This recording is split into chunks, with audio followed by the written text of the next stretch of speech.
susunod na programa ay rated GP. GP? Ano yun? Garantisadong pampaborito!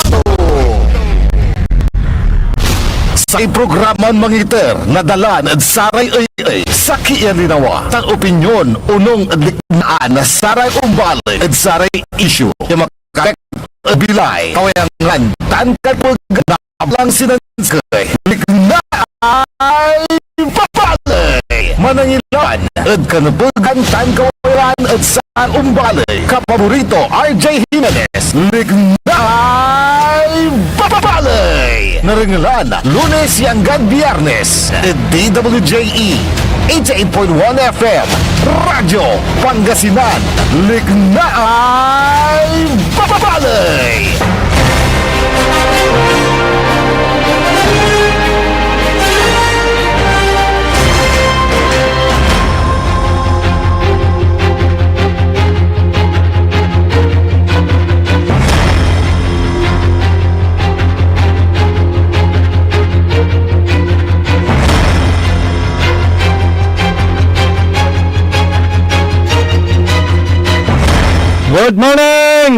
Good morning, Masantos sa Maabig, good morning at balang sinansakay. At sa 28 la da bulan na Abril 2026. Lapod sayan oras yung alas 8:30 na kabusan programan may paruntal na saray putuputug tan matuan likna ay balay. May paruntal mat na saray impormasyon, balita ay nagagawad kaliber-liber na luyag tayong Pangasinan, Bansan, Pilipinas. Kanadyad biyek tao.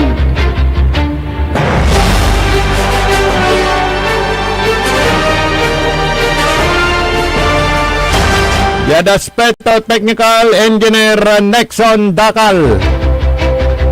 Hello, Cantabay Ballet, amigo yo RJ Jimenez at your service always.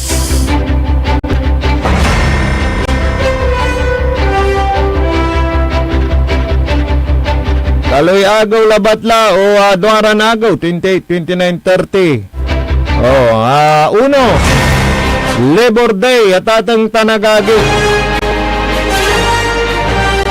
Laya ikasan na malawakang rally na sa Obrero. Kakaroon daya o natagay so sweldo. Eda sanagaw may sapat damutla ed 1,000. Nationwide tatang tanagik. Tapyan na makausel eda saya bili na sa saliwan. Iray trabador. Kapiano agera usil-usil da saray gagastusan sa nagaw. Napaglabat lang talaga tasaya sisil doon na saray obrero natan kulang yamaong. Da gagastusan sa nagaw. Gano'n mang kwintahan tayo, di ba, Engineer Nixon? Anong dalara magaman sisil doon? Unasara iter, di ba? Nasara kapamilya da. Pero aray makukuli, mantataks laralante, kulang ni, susisildo anda. Nayaging tulaya, kanya na no Mayo 1. Ikasadatan so malawakang wilga tatang tanagagik. Yan tungtong ito at makatunungan. So ikulyaw dan karaw. Yaya at para da saray amin obrero. Manggagawang Pilipino sa bansang Pilipinas. Tatay ayuda, pantimpay labatan kwanda. Which is true. Pantimpay labat na samay nalilik ng irap, may numaya gastusin. Pero saya gabay na sa obrero unatagimot. So minimum wage sa tatang tanagagi.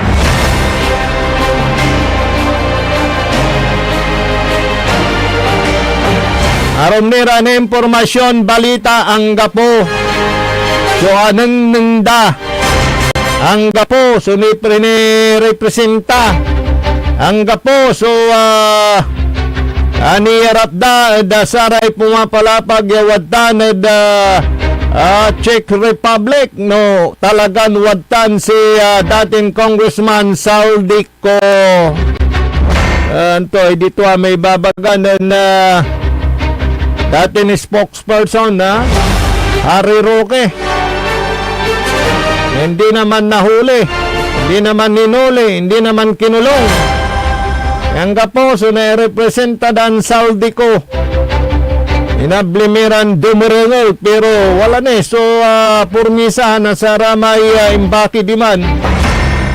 Nasa gobyerno ya gara kunong sumpot ya MT ni Tantoy. Napunda si Saldico. Tuwadta na da Europe. Na numaminsan manunaan so paruntal pero hangga po manaya o sige ano jad midyatan wala interdan impormasyon balitam lang tampol taliwan tua na kuryente ka diba Engineer Nixon.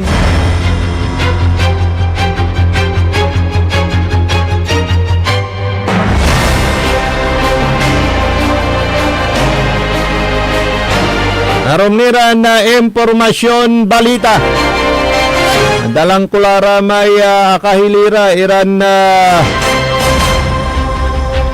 inapapalagilaran na shade ditana dasay may canopy tatang tanagagi.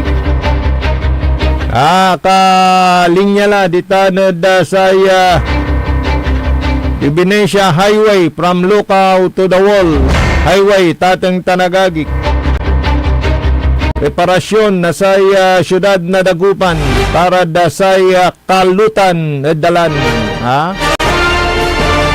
Tatarya dala. Kaya may inale na sa pansilibra na Bangus Festival da sa syudad na Dagupan. Yan. Pero manalwar tayo may heat stroke. Kani agaylay putang na panaon. Engineer Nixon ni ang kapo ni alas 8 ayag tirik ng araw singa dumad sayang kabosan. Pramalinggayan para tay Dagupan makasilang susinag na agaw. Sabtay luganan nakartay pigaran da metros ayagi amputang although vitamin D pero nalik na susamay putang dasayan na agaw umatlo so Dagupan da sa ramay lugar ya walan na tagay heat index kanyan na alwar-alwar. Balong kayo danom. Dapat hydrated tayo nay-nay. Ano na dehydrate ka ay delikado ya. Lalada saray medyo chubby-chubby ang pangangatawan ay medyo hindan nyo lugar so pampa-check up. Check up yung blood sugar yo, check up yung blood pressure. Dagyo anta bigla-biglan unkenatan. Alo-lo nyaran na panaon ay ayaging. Oy gungguna na sa tay ingkakulitayo no napaulyanan so abig laman. Nadatos yamin konda Engineer Nixon. Kanyan isabayo. Si kaso yu tay lifestyle yo laula natan ya ang petang isang kini masyadong masiba-siba. Aliwan saya pibabali but advice lang makakalingwan kayo. Ang pagpapalala ay gamot sa taong nakakalimot. Ganun po yun. Kaya alwaran tayo. So sarili tayo. Tani, agi. Mahirap magkasakit.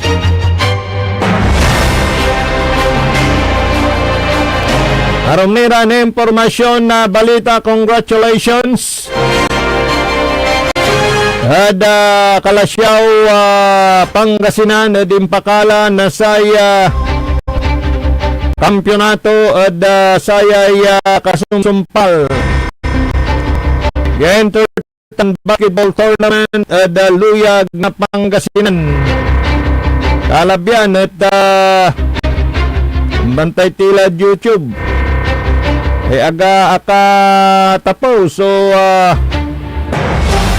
say Asinggan, limamang yang gada 21 puntos at third quarter. So Kalasyaw, Arangkada Kalasyaw. Dan sabi so fourth quarter abayag saya duaran kupunan kasumpalan niya limaksab at waluran puntos. Labatla so kalamangan na sa Asinggan medyo may pag-asa. Mga last 5 minutes abayag agaira ka puntos ya dua. Gada tuluyan ng nasungkit ng Santang Kalasyaw ang kampyonato sa score na 63-52. Congratulations sa Kalasyaw basketball team. Very supportive yung kanilang mayor. Nandun mismo. Ganun din yung mayor ng Asinggan at talagang hindi maulugang karayom yan sa Kalasyaw Gymnasium at syempre home court ng Kalasyaw. Kaya yung pressure ay nasa Asinggan. Pero at syempre, determinado naman itong mga players ng Kalasyaw sa pangunguna ng kanilang napiling MVP ng first conference ng Intertown Basketball Tournament na si Untalan. So, syempre, yung nasa kanila yung momentum lahat na pati yung audience support, di ba? Sigurado daming taga Kalasyaw diyan. Maka 1/3 ng nandun lang Asinggan siguro pero yung kabuuan Kalasyaw na mga talagang makikita mo yung determinasyon ng Kalasyaw na sungkitin na sa kanilang home court ang kampyonato. At dito nga nakita rin natin ng leader ng Pangasinan nag-abot ng 1.5 million cash yan plus trophy sa Kalasyaw team yan. At ini-announce nga kagabi ng susunod yung Intertown volleyball naman tournament para sa babae at lalaki. So maganda po yan. At naipagpapatuloy yung mga ganyang mga programa patungkol sa palakasan. Dahil maalala natin ito'y nangyari na nung panahon ni yung Governor Pogi Espino na natapos nga yung third conference. At ito nga ay binalik ni Governor Gico, kaya ito na yung first conference na nasungkit nga ng Kalasyaw ang kampyonato yan.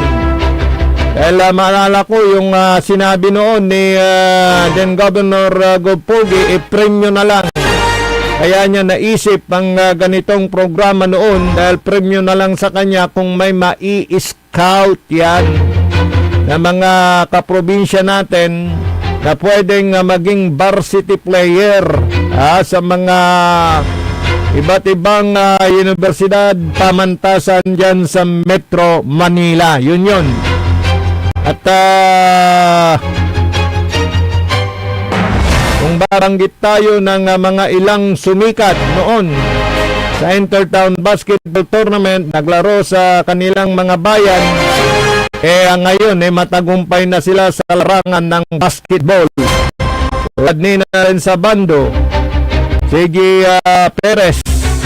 O yan, alam naman natin na sa Pangasinan, yung daming magagaling na maglaro ng basketball, larong basketball, ang larong gustong-gusto ngayon, di ba? May mga kabataan pa yan At may nakuha tayong informasyon na yung coach ng FEU ata nandyan, nag-i-scout at may napusuan na, parang may kinausap na, yan, na player para maglaro at gawing varsity player dyan sa Metro Manila. Ito yung kagandahan yan, Engineer Nexon. Yan yung magiging stepping stone ng mga kabataan na mahilig maglaro ng basketball tungo sa kanilang ganap na tagumpay sa hinaharap yan. Siyempre, pagka na-scout ka, naging varsity player ka, o libre ka na sa kolehiyo, may allowance ka pa, pag na-scout ka pa ng mga kupunan sa PBA, di ba? Magiging professional basketball player ka niyan. At siyempre, magkakaroon ka na ng, di ba? Magandang buhay. So, ito yon. Pero ang totoong talagang layunin yan, yung pong mailayo ang ating mga kabataan sa mga masamang bisyo yan. Dyan sa Kalasyaw, may yung panahon pa ng lolo ko ata, tatay ko, yung mga una naging PBA player sa PBA, Philippine Basketball Association. Dyan sa Kalasyaw, ang alam ko dyan ang apelyido ay Bauson, yan. Yung tanyag at naging PBA player, Bauson, yan. Sa Binmalay, Javier, yan, yung mga naalala ko. Ayun yung mga nauna pa. At ang the tallest player in PBA noon, baka hindi nyo alam, the tallest at the time, at his time, dyan sa Philippine Basketball Association, reveal lang tayo ng konti, ikababayan po natin yung pinakamatangkad.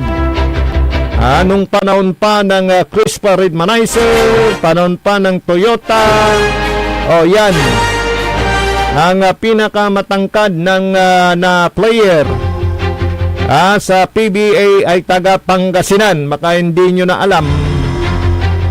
Sino naman ito? Si Mamarel, Papa Mamarel. Ano na yung first name ni Papa Mamarel? Na talagang medyo mayapis pero no sintrumat so pantutungtungan ay mambabanggaan mo't irad na saray player man sama na 6'4" at agikala, pero si Mamarel, the tallest player at the PBA, at walay height to 6'6" at atang tanagagi. Pero natan walalay 7-footer, di ba? Si AG File. Pero jada Pangasinan sa Timotong Buklaran na nagmali sikat PBA player. At sa 90s la tatang tanagagi. At si Karadi Marlo Aquino na balay na Santa Barbara. Danny L. Deponso na siyudad na Ordaneta. Yan yung talagang sumikat si sina Marsan ng Alaminos. Sino pa yung teka, nasa dulo ng dila ko yung nasa Western Alaminos. Ano yung apelido nun? Sila at syempre sumunod na dyan sina Mark Pingris naman ng Puso Rubio. Yan. So congratulations sa kupunan ng Kalasyaw sa kanilang pagkasungkit ng unang kampyonato sa first basketball tournament, Intertown Basketball Tournament sa liderato ng administrasyon ngayon sa lalawigan ng Pangasinan. Untuloy tayo, kasumpalan na pigaran, makanan paimano, manalapod saray, manangantabay. Ang putang Iren Balita. Huwag niyo kong subukan. I am sorry. Kung walang kurap, walang mahirap. My God, I hate drugs. Mahiya naman kayo sa inyong kapwa Pilipino. Ang putang Iren Sunata. Ang putang Iren Informasyon. Alias sa number 1 pop music station. DWJE 88.1 FM. Radyo Pangasinan. Paborito. Parad aliguas, tan arangkaday kalasyaw, ang inyong lingkod sa ating bayan. Ang bawat isa ay mahalaga. Sama-sama nating itaguyod ang disiplina, malasakit, at tunay na pagbabago. Sa tulong ng inyong suporta, patuloy nating mapapalago ang ating komunidad. Malinis, ligtas, at maunlad. Isang mensahe mula kay Mayor Patrick Agustin Caraman. Kasama ninyo sa bawat hakbang tungo sa progresibong bayan. Alagang Caraman, Kalasyaw, para sa lahat.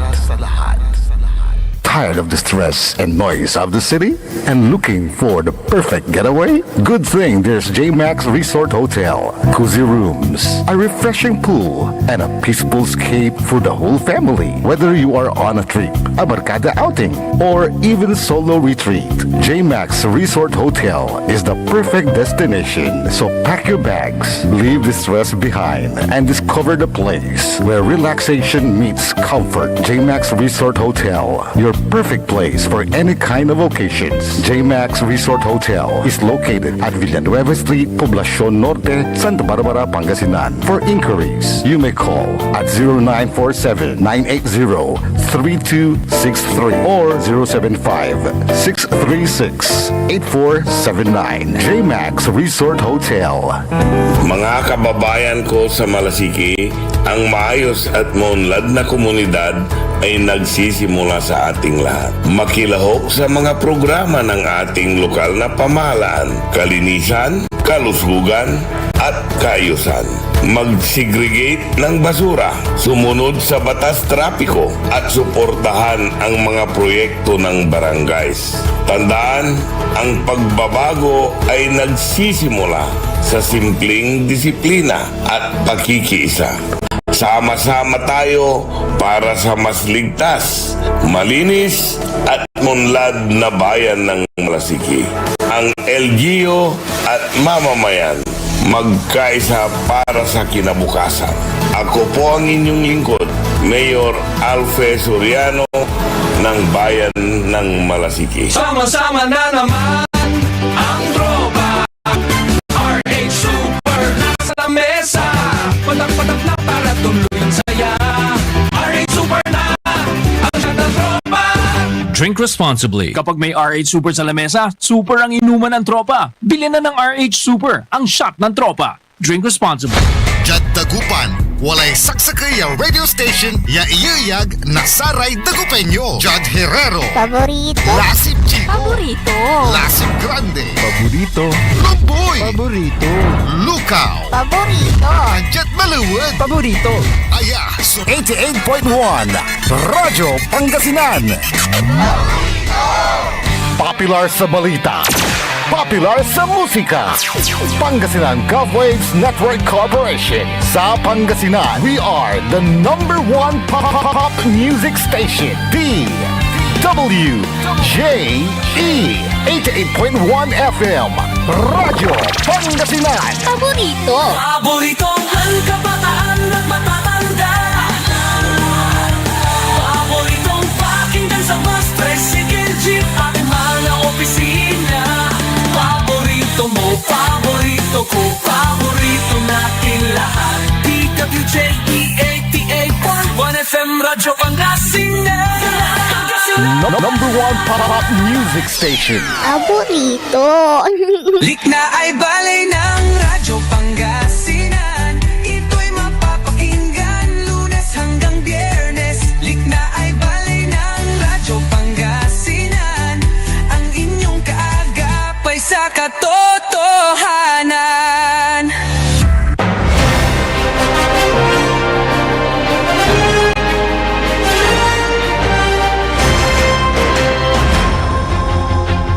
Tuloy-tuloy programa na Liknay Baloy. Tolob kang tabay ni amigo yo RJ Jimenez at your service always. Yada Aspeto Technical Engineer Nexon Dakal. Good morning, si Jerry Pong Jimenez. Jerry Pong, good morning. And si Dos, good morning Dos. And si Joker, good morning. Raya suki tayon na undod.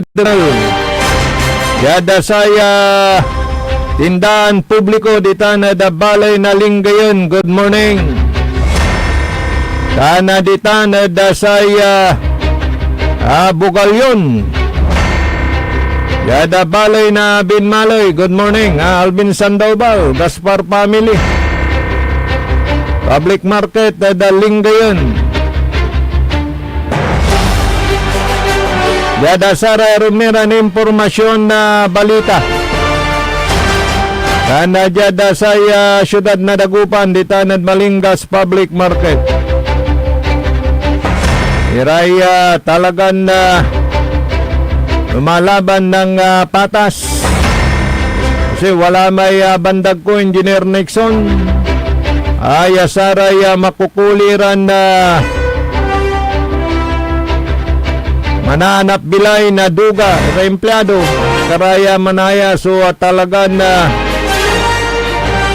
mamibilay yun bansa tayo, tansaray OFW, palalapuan na saratay tax, na kwikwintada, no pigaray aalmunda, mambabayarira na dugan na buwis.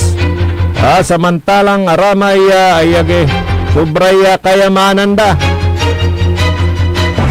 Mainumay dan na lusutan no akin. Yan na saya kuwang ko, baka may kunaybans, baka. May kunaybans, alam mo na yan.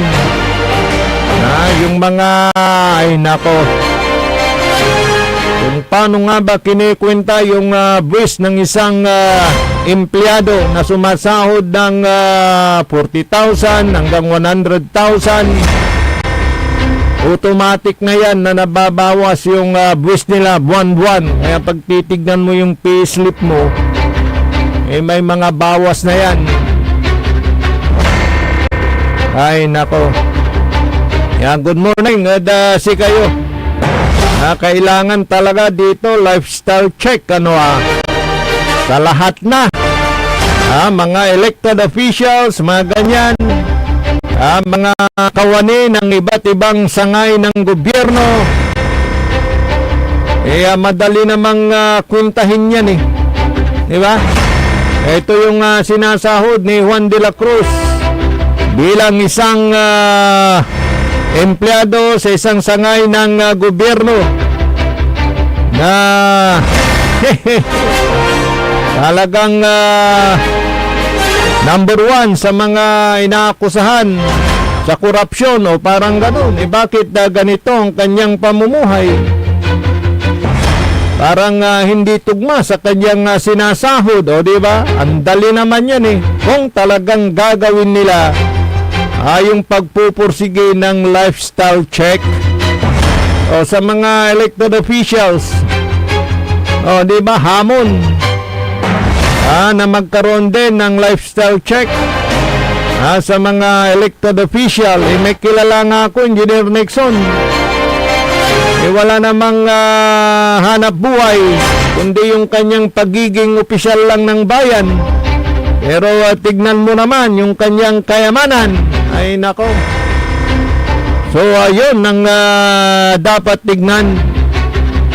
Kung talagang meron silang ibang pinagkakakitaang legal na dumadagdag sa kanilang kayamanan, dahil kung wala at sobra ang yaman nila, talagang mayroong something wrong, mayroong ginagawang illegal, di ba? Para mawala na yung korupsyon, kung desigido ang gobyerno, kung desigido yung mga nakaupo, kaya paron so korupsyon, pinablimiran dumarungal. Oy, may mga pangalan na lumilitaw. Na pwedeng umupo after ng 1-year ban doon sa mga kumandidato nung nakaraang eleksyon. Yan. Sige, abangan po natin. Mamaya baka may plea din natin yung pananaw ni Mayor Pet Merera nung matanong natin.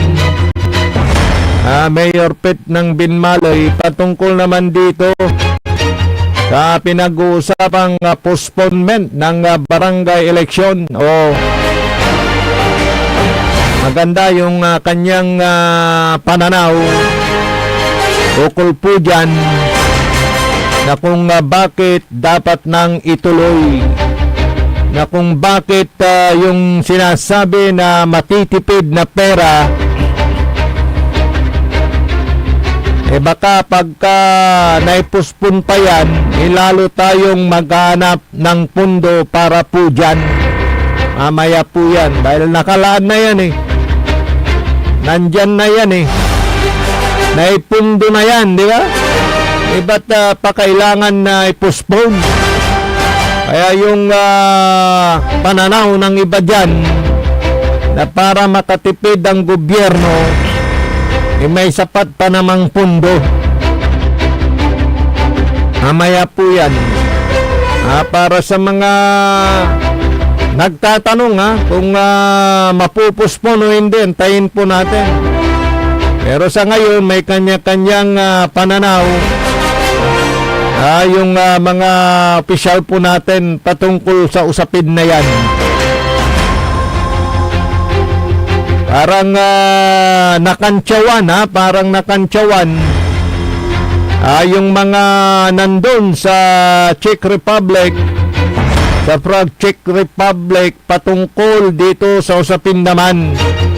Kung talagang nahuli kung talagang nasa authority, Czech Republic Authority, itong si dating Congressman Saldico. Nung umarap sa media, yung ano nang pangalan nito? Yung kinatawan ng Pilipinas, OIC DOJ Vidal ba yun, wala namang nairepresenta na Saldico.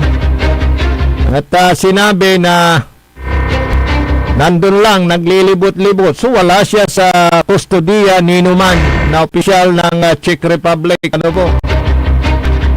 At ayon sa nakuhang impormasyon, nakakalipat-lipat itong si Saldico, nakakasakay baylan dyan sa Europa gamit ang isang peking pasaporte.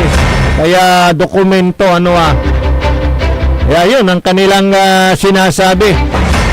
Importante na mapauwi itong si Saldico dahil siya ang magsisiwalat ng kanyang nalalaman under oath at ating tanagadi dasaya investigasyon nilira dasaya flood control scandal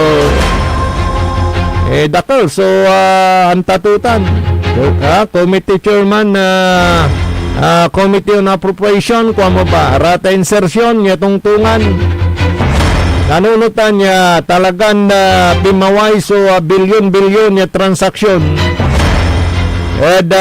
sayay flood control anomaly scandal fiasco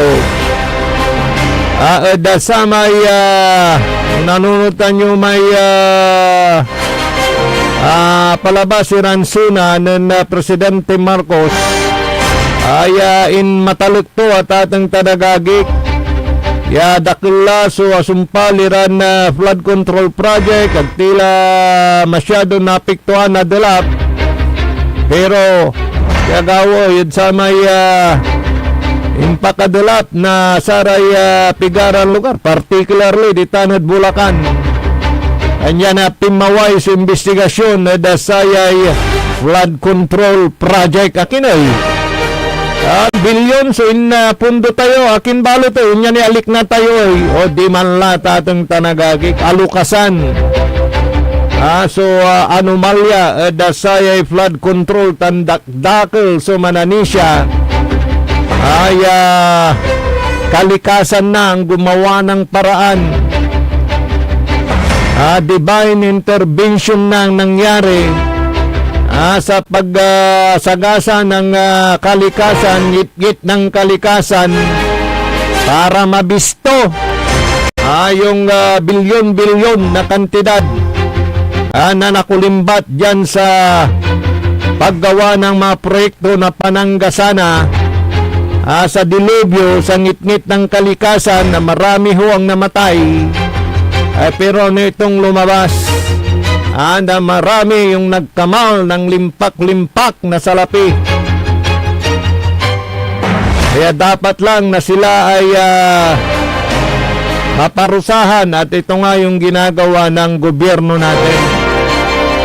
Siyempre may mga ni-implicate, may mga isinasabit, pati na si Presidente.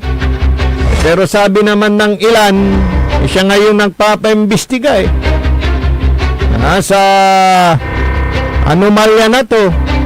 O paano nyo masasabi na kasama po siya dyan? O yun naman yung kanilang liknaan. Pero siyempre, ang mga matibay na ebidensya ang pwedeng magpatotoo o kaya magpawalang sala sa inaakusahan.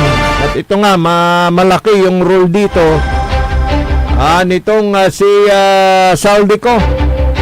Sana mapauwi dito sa bansang Pilipinas. Pero wala Pinay panang da. Nasaan itong si Saldico? Kaya parang kapuntos si dating spokesperson Harry Roque, di ba? Una na niyang sinabi na walang Saldico na naaresto. Ayan. So, abang-abangan po natin ang magiging development ng isyong ito. Kung saan na nga ba talaga itong si Saldico. Yan. Madulas sa Alapalus. Good morning sa mga nakikinig yan po sa Manawag, Pangasinan. Dyan sa Barangay Baritaw. Good morning. Sukin natin ang lakas pala ng radyo natin dyan, Engineer Nixon. At dyan po sa may Sampabian, Pangasinan. Yan. Naging dyan po sa may Sual. Sual City. Hindi pa City. Sual, Pangasinan. Mauna pa yung ibang bayan na gustong maging syudad. Pero syempre pagka Sual ang napag-uusapan, mga kanayon dyan sa Sual, yan po yung may malaking income na bayan dito sa lalawigan ng Pangasinan. Pero parang nangunguna na ang Bayambang. Engineer Nixon, yung bayan mo, laki ng income. Ba't kaya? Ang laki ng income. Siguro talagang sila sa tax collection. Di ba? Diyan naman sa bayan ng Sual, alam mo, talagang nandyan kasi yung yung tinatawag na planta ng kuryente. Yan. Malaki yung binabayad sa bayan ng Sual. So, good morning sa mga taga Cabalitian Island. Dyan po sa may bayan ng Sual, Pangasinan.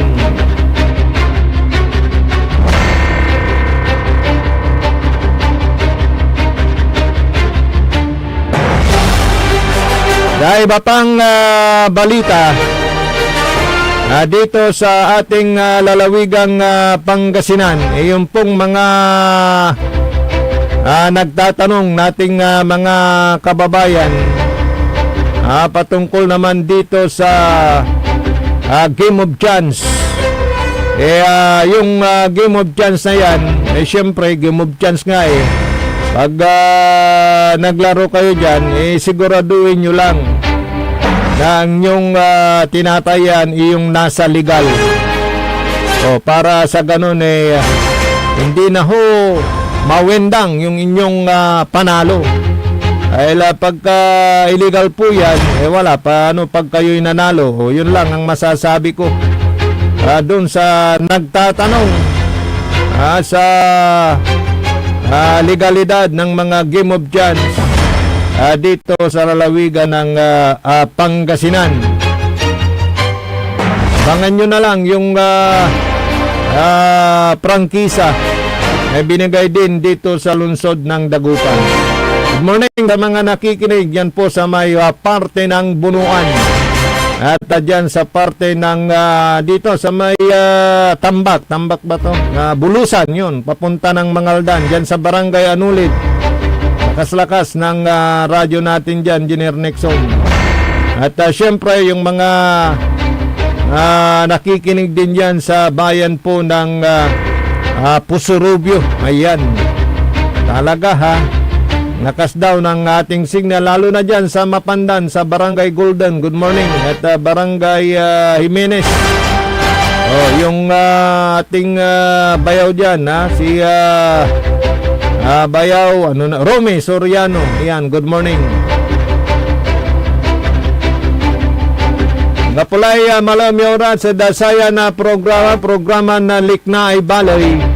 Talaranan nyo sa programa na PEM, paninilbihang agresibo at matapat sa bayan po ng Binmaloy, Pangasinan. Daming magagandang balita po dyan sa bayan po ng Binmaloy at mamayo po yan mapapakinggan ng ating mga kababayan dyan.